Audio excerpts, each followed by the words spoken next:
Welcome back to Burn the Ship. I'm your host, Carson Brown. This is a podcast where we bring together entrepreneurs and business owners to help you go all in on your business. Without further ado, I'm going to allow my guest to introduce herself. Good morning. My name is Monique Rucker, and I am a small business owner of Advanced Medical Academy, which teaches students how phlebotomy and medical assisting skills. And I have a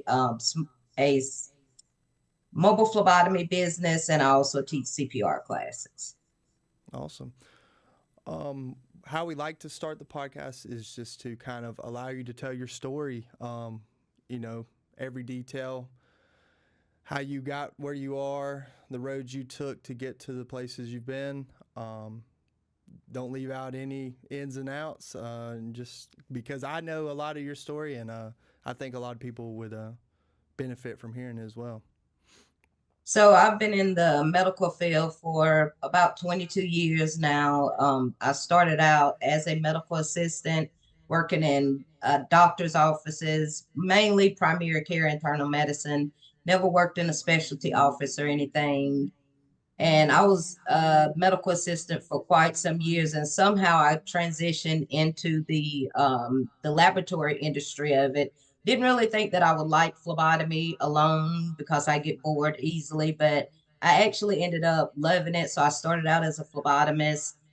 Then I was promoted to lead phlebotomist and then phlebotomy supervisor. And when I left the lab, so what I would do as the phlebotomy supervisor is go travel around throughout the United States. So it was me and another phlebotomy supervisor. We basically she had one half of the United States, I had the other half. And we were basically, when employees were onboarded or hired for the job, we would go in, make sure that they checked their skills and did the onboarding process. And that was one of the things that motivated me to do this business, was because I saw a lot of incompetence in the field. I would meet a lot of young ladies that said, well, I mean, I've been drawing blood for 30 years, but the only way that they could draw blood was with a butterfly. I've always kind of been a hustler, because even when I was younger, me and my older cousin, we would always get together and, figure out ways to sell things and make money.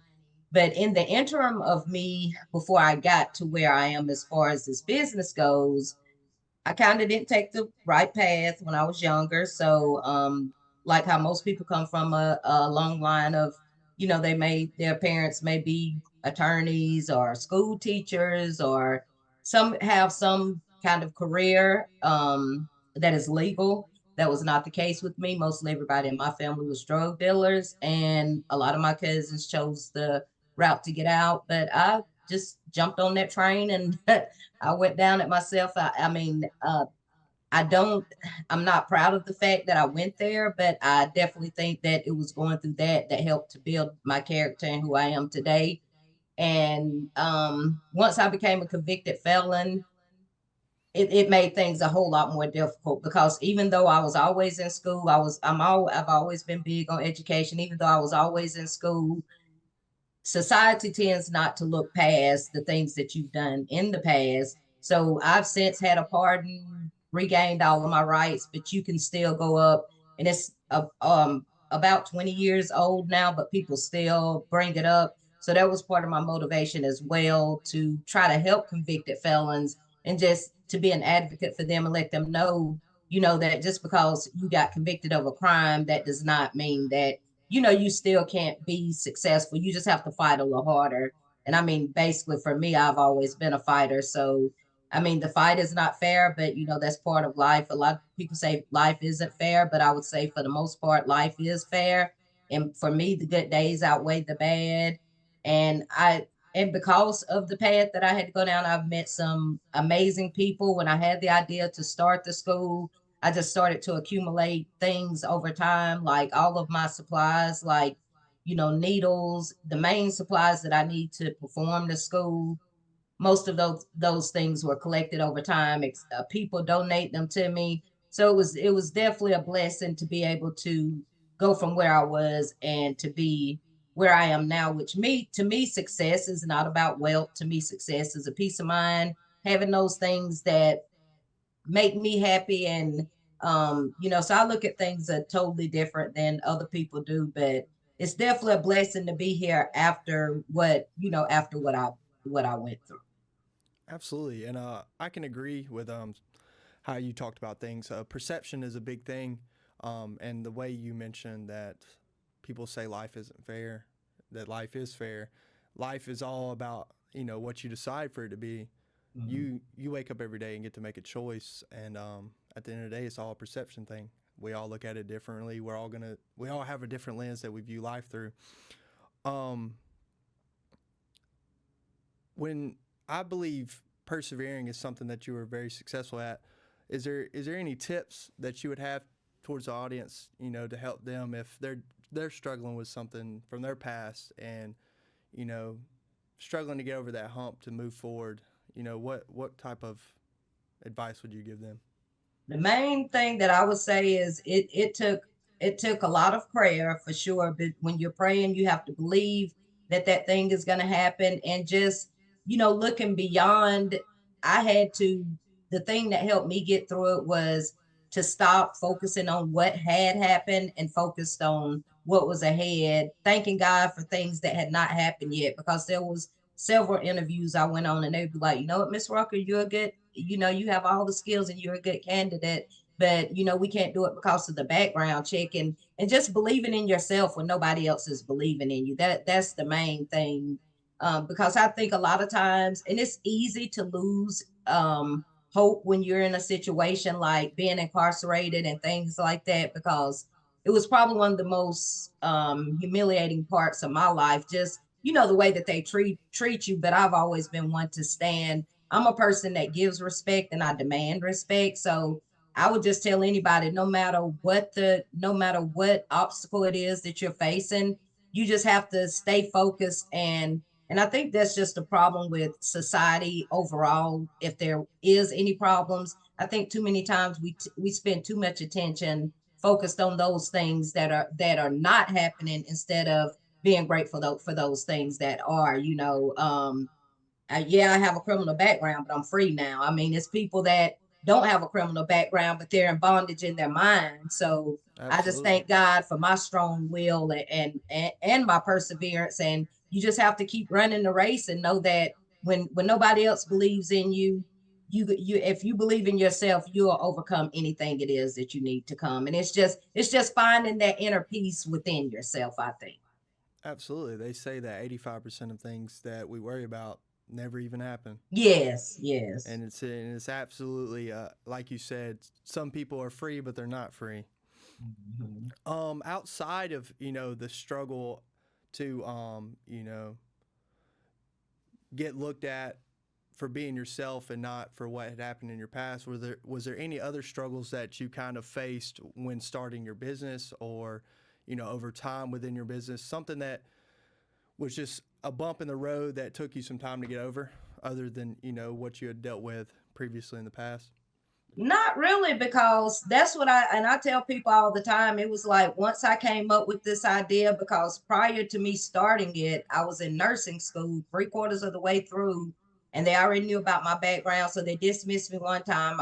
I went to the president, fought for that, caught up my 2 weeks, went back to work, and I mean, went back to school. And then I had one other clinical that a certain hospital didn't approve me for. So they dismissed me from the program. I've been in school for a long time, mainly just, taking a lot of different things, but I really wanted to be a nurse. And what God showed me in that situation was that, this may be what you want to be, but it's not what I have for you. And I was just sitting on the porch one day and I was thinking, God, I mean, like, what is it that I need to be doing? Because whatever thing it is that I do in life, I want it to always be helping somebody. If I ever get to a point Absolutely. where I cannot help anybody, then I just don't think I need to be living, anymore. So to answer your question, was there any other there really were no obstacles that, I mean, because it seemed like once I made the decision and he was like, it was like he just spoke to my spirit and said, "Little girl, I just need you to get out of the way and let me handle this." And after I really like Absolutely. moved myself out of the way and allowed him to really do it, it's like everything that he touched, he just put it's like all the pieces fell together, the right people that needed to be. I'm in year 3 right now with this school, and this has, I think, probably been the toughest year since I started. Because when I first started, it was during COVID, and I had made a connection just from my networking. I mean, made really good money during COVID and everything. But the year 3 has probably been the toughest, mentally, financially. But year 1 and 2, and I mean, and even now, I'm still blessed with supplies, and just people that are really showing an interest in what it is that I'm doing, because I mean, I feel like a lot of times I'm just like a one man show, because I basically have to do everything. And I think a lot of times people depend more on me, and it's kind of like, okay, yeah, everybody depends on me, but who do you depend on whenever, because I mean, it's almost like people think you're superwoman and you're really not. Yeah, Yeah. absolutely. So And sometimes people just have to learn to, you know, you can't always fall on other people. Though yeah. it is beneficial to fall and have a shoulder to lean on sometimes people get heavy, and sometimes you have to learn how to stand for yourself. That's the Yes. big thing about life.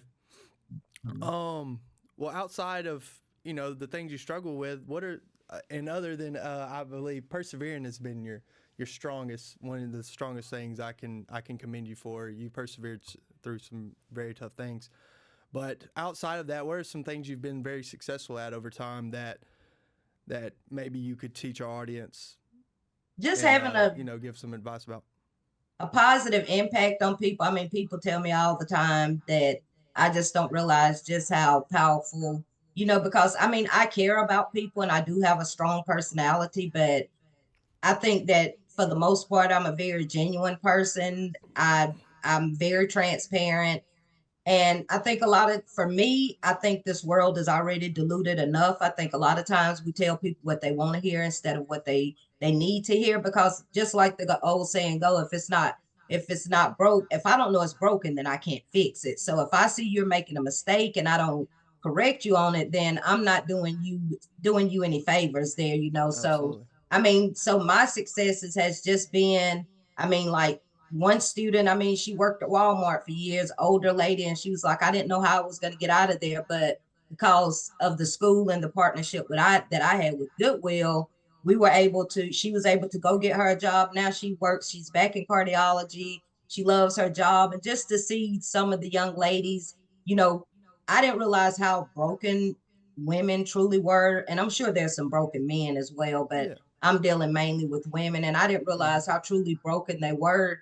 And just to see, not even bringing up my background again, but just to see one, and I always share that with them because people Google everything anyway. So I'll go ahead and put it Absolutely. out there from day one, so they can know what the deal is. And Yeah. and to see, and they're like, because they think they're really dealing with some struggles, and they're like, oh, well, if you did that, then I can do that. And just the encouragement. I've always been a person that loves to motivate other people. I mean, I love to see people do good. And I tell them all the time, I want you to be great. I've never tried to be great. I've just always been who I am. I don't think I'm great. I just think I'm a very unique person. Some great things have happened and some bad things have happened. But, for the most part, I just try to encourage people to, be all that you can be. And being all that you can be does not always entail something physical or something monetary or something like that, because I think a lot of times people spend their entire life looking for that.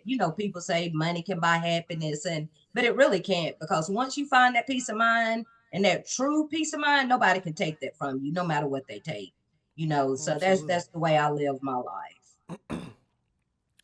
Well, outside of things in that nature, when it comes to your industry, you spoke earlier on how this year has been a tougher year, and some things are different.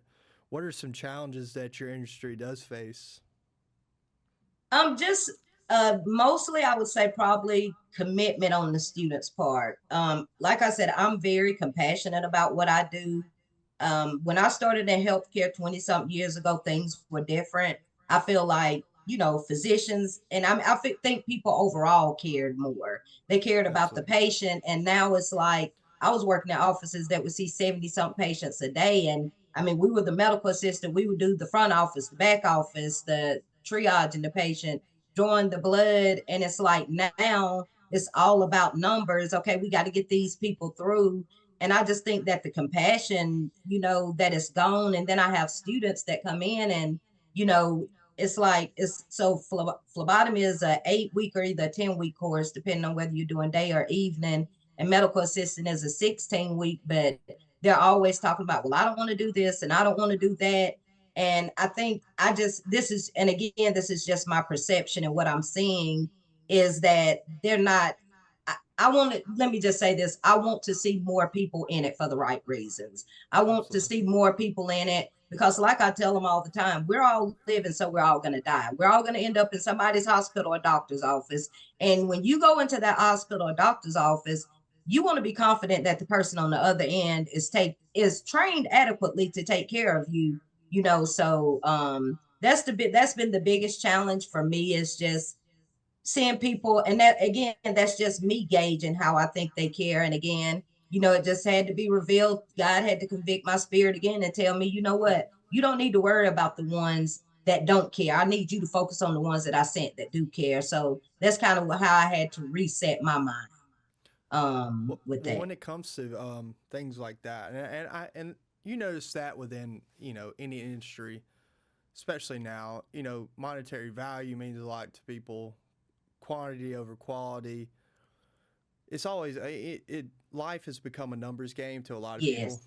and the lack of compassion and the care for other people has kind of pivoted and almost been done away with because people have become very individual, like have become individuals now that all they care about is their self and not what's going on with other people. Mm-hmm. When it comes to all that, though, what would you recommend to kind of change that, or what steps have you taken to implement change, or to help change within that industry, and to change these women's minds and kind of give them a different mindset moving forward? I mean, basically, all I do is be transparent with them. I mean, because I can teach them skills, I can teach them, but that's the one thing that I can't teach them is how to be compassionate, how to be Absolutely. caring. And that's one of the biggest issues that employers in the healthcare field are complaining of now is that these students, they don't have the soft skills. I mean, Absolutely. so I mean, honestly, there's really nothing that I can do besides encourage them. And I mean, I've dismissed people from the program because if I see that they're not going to put into it, because I don't, it's, and people say, well, that, yeah, that's your name out there. No, I don't need anybody to save face for me, because I can handle maintaining my own reputation. It's about me Absolutely. putting people out, incompetent people out there that are not ready to take care of people. So the way that I deal with it, I tell them my expectations and I set my expectations high. Now I have realized lately that you have to set boundaries, but I had the concept, in my mind, like, everybody's grown, they should know what to do and this and that. But the reality is they're not grown. Some of these young ladies are 17, 18 years old, so I have to look at it like that and, just set the expectation. And in the event that they don't follow the rules, then that's just grounds for dismissal. Because I don't care if I never have 30 people in a class. I would never have a class that big anyway because it just takes away from it. But I'm not about the numbers of it. It's about the quality of the student when they leave. That's a question I kind of was thinking about just now. You spoke on being transparent. Do you feel as if, when you see somebody that maybe lacks the soft skills, or they're going through these issues, are you quick to be transparent with them and say, hey, maybe this isn't for you? Oh, of course.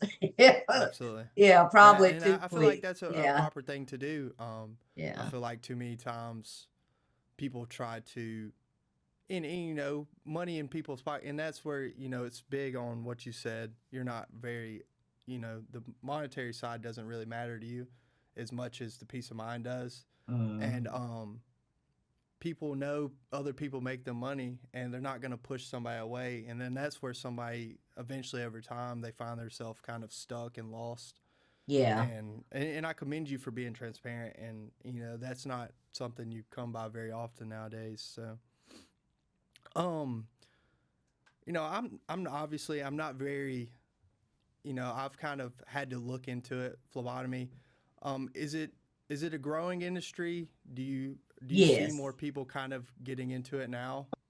Yes, it's definitely a growing industry, and medical assistant is another one. I didn't do medical assisting for the first 2.5 years. I would say medical assisting is growing more than phlebotomists because again, that's the thing. You get a young lady, they get a job, and they have no experience, and because I require my students to do a clinical, several of them get hired on their clinical, and then I've even had them say, well, I didn't know hospital drawing was like this. I don't know quite what that means because drawing blood is drawing blood. It may be a bit more challenging just because you have a patient that may be dehydrated or unconscious or whatever the case may be. But healthcare is definitely, it's growing. I mean, even with nurses, they need them bad. It used to be Yeah. where healthcare, I'm not saying that they've never not needed help, but people don't even want to work in healthcare anymore, and they don't. What do you think is causing that shift nowadays? Do you think it's just a societal change Yes. on like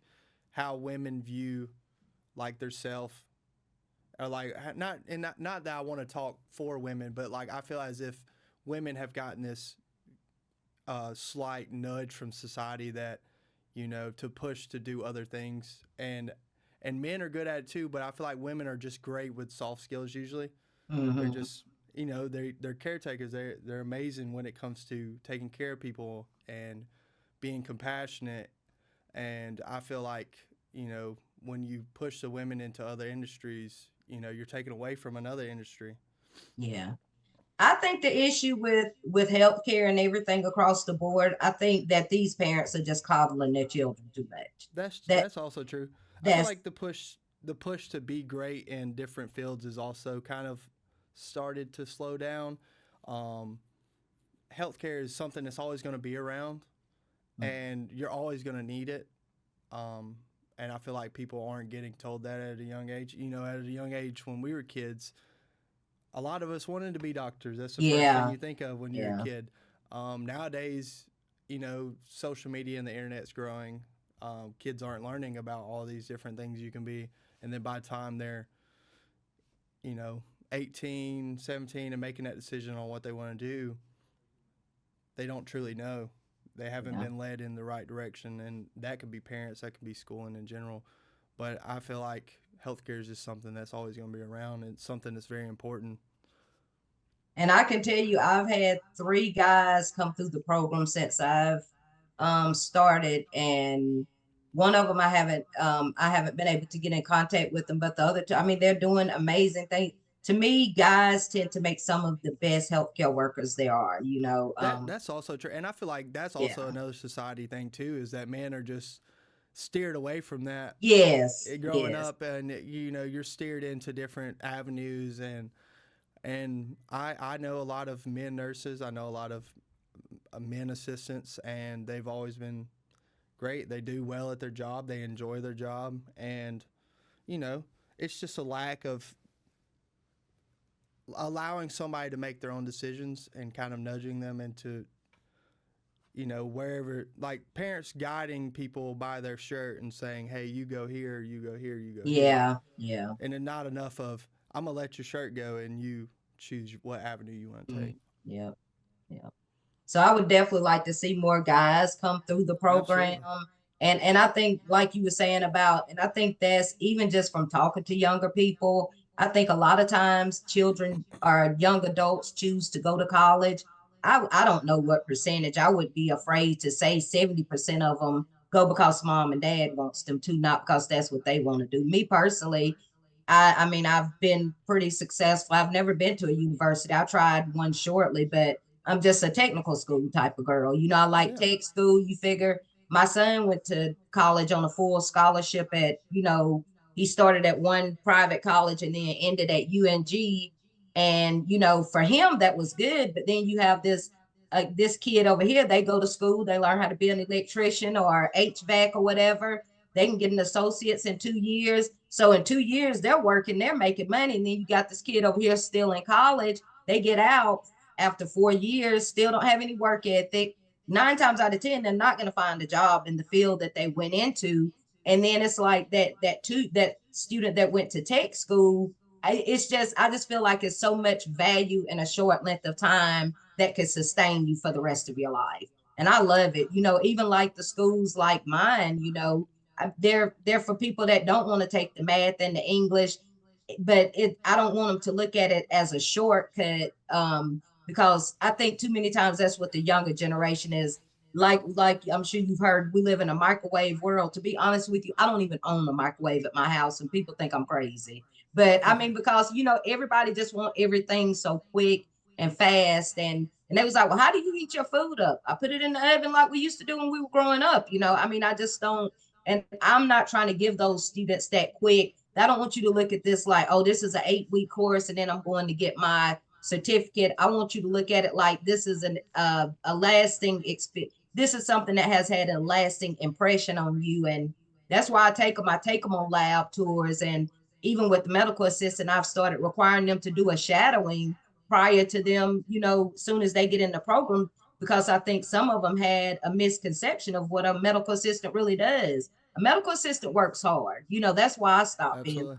Absolutely. They work hard. It's more to it than you're not going to sit there and not do anything all day. So it's just showing them the realistic part of it. I tell my students on the first day, either you're going to love me or hate me by the time this is over. But I'm going to love you right on. And I've had plenty of them come back and thank me for being hard on them. I've had some of them parents tell me, she's going to be a handful, so she needs you. And they appreciate, just that tough love, because I could truly say, if I'm going to put my time and energy into you, it's because I care about you and I love you. So that's why I'm doing it. So, it overall, it helps to make us a stronger them. I think so. Absolutely. I mean, it's always important to, and and you're just fully transparent, and that's something that's always going. I've always viewed as important is transparency and just being honest with people and Yeah. allowing people to know, because there's a reason that a lot of people walk around lost and blind to the world, and that's truthfully because a lot of surrounding factors haven't been transparent, and there's not a lot of transparency in their life, and it's not until people become transparent that they find themselves in a position of saying, well, what what is going on? Where do I go now? Yeah. When over time, like you said, if they knew it was broke originally, they could have fixed it. Hmm. Um, over time, you've mentioned that your past isn't something that you truly would ever change, and it's something that you felt motivated you. Is there anything in your life that you would change? Is there anywhere else that you could have seen yourself now at this point? Mm, if I could change anything, I wish, because I was always smart in school. I just started out getting in trouble at a young age. I probably definitely would have tried the whole college thing. Yeah, Maybe just to see, and maybe it wasn't meant for me. I don't really look at that. I mean, if I just be completely honest with you, if I had to do it over again, I mean, I know it has nothing to do with what we're talking about, but I wouldn't have children. I'm just, if that's the one thing I could change, I would not have children. I have two boys and they're grown, and I have three granddaughters, but no, I would not have children. No, no. are the boys gonna be watching? They might listen. I'll make sure I show it to them. Yeah, I mean, so I mean, it's just a lot, and the biggest thing is, and that's why I didn't have more than two, is because it's just just, I mean, the fear of having a child and knowing that you may lose them before you go or whatever, things we have no control over. And now, Absolutely. with the help of my brother and my sister-in-law, I have custody of my 3-year-old granddaughter because my oldest son has some issues. And Hmm. um and I'm not a person that's fearful, but I'll be honest with you, I'm terrified about raising her up the way this society is now. Yeah, I feel as if that's a thing that now moving forward that people are struggling with is to allow to to push a new life out with how life is going now. Yeah. And I can understand what you're saying. Well, Monique, when it comes to getting in touch with you, or is there certain contact information that you would like for us to put out? Um, and what's the best way to find you? Usually on my website. So for the school, my website is advanced medical academy .org, and then my mobile phlebotomy website, which I recently just changed the name because it was called Anointed Hands Concierge Phlebotomy Services, but I took the phlebotomy portion off and just called, I've named it Anointed Hands Concierge Services because I want to be able to provide more services under that umbrella. But right now, that website is anointed hands phlebotomy.com. So that's the best way. And of course, phone is always the best way. And the numbers are listed on Google and on the websites. Awesome. Well, before we head out and go, is there any closing statements you'd like to give to our audience about burning the ship? Going all in on their business. Is there any advice that you would like to give in your closing statement? The main thing I would say is burn, like I like the name Burn the Ship. I think a lot of times the reason why people don't succeed is because they never try it. I'm one of those people, I probably don't always think things through to the fullest, but I think sometimes when we think things through too much, we can talk ourselves out of it. It's just, you hear it all the time, just step out on faith. But, failure to me is not an option. If I had to close my doors today, it wouldn't be a failure to me because if I ever came back, I'd come back stronger. So I would just tell anybody, don't let any obstacle, any person, anything, any thought, anything stop you from doing what you want to do. Because, Steve Harvey used to say all the time, the hardest part is taking the jump. And a lot of times, people say, well, what if this don't work out? Well, what if it does work out? Instead of asking yourself the what if it doesn't part, ask them what if it does. So I don't ever feel like anything that we do. When I love Shark Tank, and when you look at that show, like those people started with the bare minimum, and they made it to who they are today, and it's just about just again believing in yourself and just do it. And hey, at least you can say, you tried it, because if you never tried, then you can never know if you did it or not. So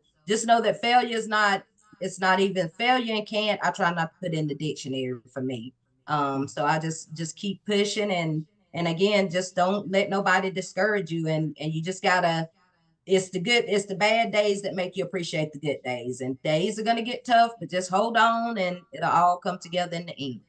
As long as you Yes, believe ma'am. in yourself and as long as you're helping somebody, I think that's the biggest thing. We got to give something back to our community. So as long as you're Absolutely. giving back, you're always going to be blessed. And I'm a living witness of that. Yes, ma'am. Well, thank you so much, Monique. It And was thank amazing to you. have you. It was amazing to hear your story. I had already got a sneak peek at it, but to allow you to give the audience your story, I believe a lot of people will benefit from it. Um, and again, I hope you continue with your success, and I hope this school continues thriving and burn the ship. All right.